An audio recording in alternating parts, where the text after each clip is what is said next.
সোহেল বাসা থেকে আমাকে বিয়ের জন্য অনেক প্রেশার দিচ্ছে। তুমি কবে বিয়েটা করবে আমাকে একটু বলো না। আরে বাবা, বিয়ে তো আর মুড়ির মোয়া না যে আমি বললাম আর হয়ে গেল। বিয়ে করার আগে তো আমার নিজের পায়ে দাঁড়াতে হবে, তাই না? আচ্ছা, এখন যে আমি তোমাকে বিয়ে করব, বিয়ে করে আমি তোমাকে খাওয়াবো কি? আমার নিজের কাছে তো কোনো জব নাই। জব তো তুমি বিয়ের পরেও নিতে পারবা, তাই না? আপাতত আমরা বিয়েটা করে রাখি।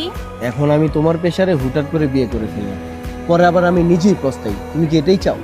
কে বলছে অল্প বয়সে বিয়ে করলে পস্তাইতে হয়? বরং সঠিক সময় বিয়ে করলে ছেলেদের আরো কপাল খুলে যায়।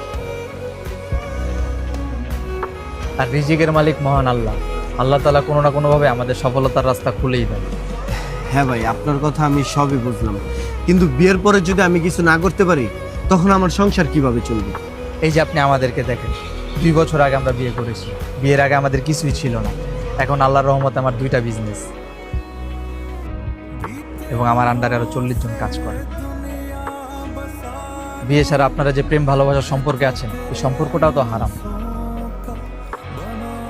আমরা হারাম সম্পর্কে জড়াতে একবারও ভাবি না, কিন্তু বিয়ে করে হারাম সম্পর্কটাকে হালাল বানাতে আমরা কতবার ভাবি। আর বিয়েটা আল্লাহ তাআলার এত বড় নিয়ামত যে বিয়ে করলে আমাদের মন মানসিকতা এবং চরিত্র দুইটাই আল্লাহর হেফাজতে থাকে, আর অনেক পাপ কাজ থেকেও আমরা বিরত থাকি। হ্যাঁ ভাই, আমি আমার ভুল বুঝতে পারছি। আমি ভাই যত দ্রুত পারি আমরা বিয়ে করে ফেলবো। আসি ভাই, ধন্যবাদ।